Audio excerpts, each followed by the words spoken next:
Hi అండి. అందరూ ఎలా ఉన్నారు? బాగున్నారా? ఈరోజు ఇంట్లోనే ఈజీగా మాల్పూరి ఎలా ప్రిపేర్ చేసేసుకోవాలో చూసేద్దాం.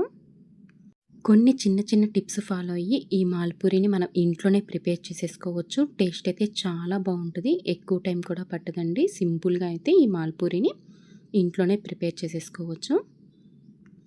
ఇంకా ఆలస్యం లేకుండా దీనిని ఏ విధంగా తయారు చేసేసుకోవాలో చూసేద్దాం. ముందుగా ఒక ప్యాన్ తీసేసుకొని దాంట్లోకి 1 కప్పు వరకు పాలను వేసుకోండి.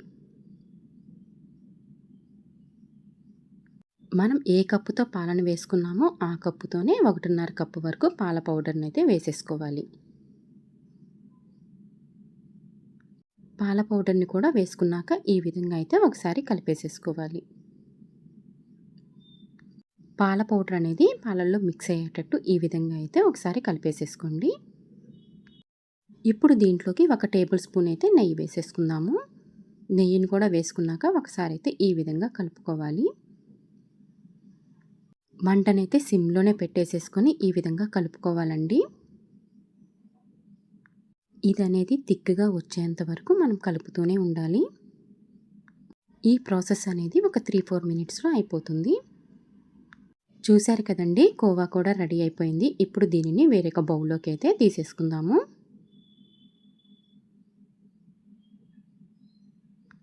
ఇప్పుడు స్టవ్ వెలిగించుకొని ప్యాన్ పెట్టేసేసుకొని దాంట్లోకి 2 కప్పుల వరకు పంచదారని వేసుకోవాలి.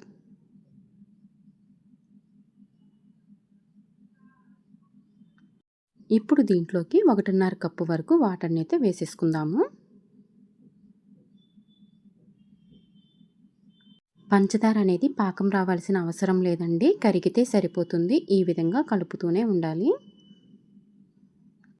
చూసారు కదండీ! పంచదార అయితే కరిగిపోయింది. ఇప్పుడు దీంట్లోకి 3 ఇలాచీలను అయితే వేసేసుకుందాము. కొంచెం కుంకుమ పువ్వును కూడా వేసేసుకోవాలి. పంచదార కరిగాక 2 మినిట్స్ బాయిల్ చేసుకుంటే సరిపోతుందండి. ఒక హాఫ్ కప్పు వరకు షుగర్ సిరప్ అనేది పక్కన తీసి పెట్టేసేసుకున్నానండి. ఇప్పుడు ఒక బౌల్ తీసుకొని పూరీ కోసమైతే పూరీ పిండినైతే కలుపుకోవాలి.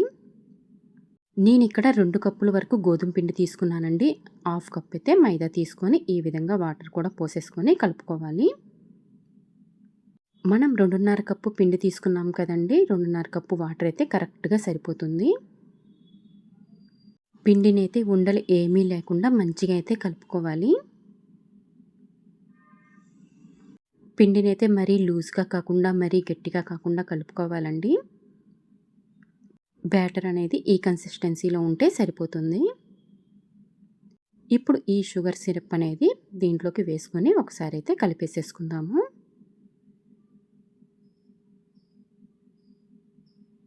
చూసారు కదండీ! నేను వీడియోలో చూపిస్తున్న విధంగా కలుపుకుంటే సరిపోతుంది.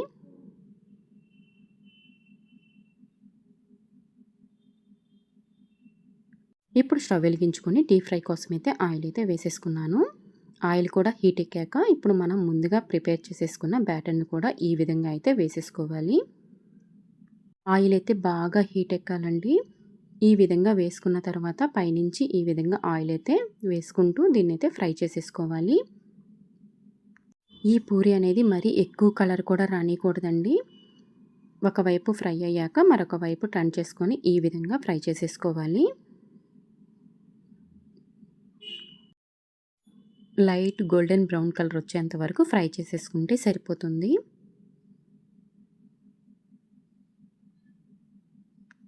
చూసారు కదండీ! ఈ కలర్‌లోకి వస్తే సరిపోతుంది.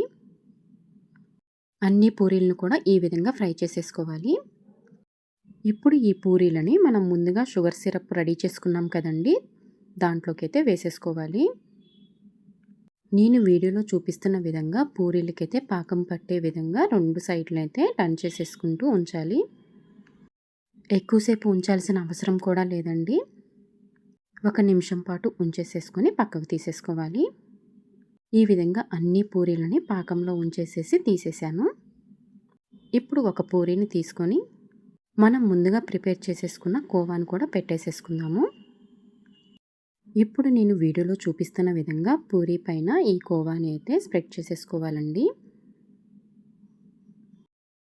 ఈ విధంగా కోవాని స్ప్రెడ్ చేసేసుకొని మడతేసుకోవటమేనండి.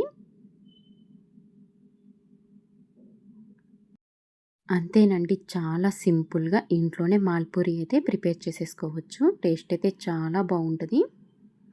ఈ వీడియో కనుక మీకు నచ్చినట్టయితే ప్లీజ్ లైక్ చేయండి, షేర్ చేయండి. అదేవిధంగా సబ్స్క్రైబ్ చేసుకోండి.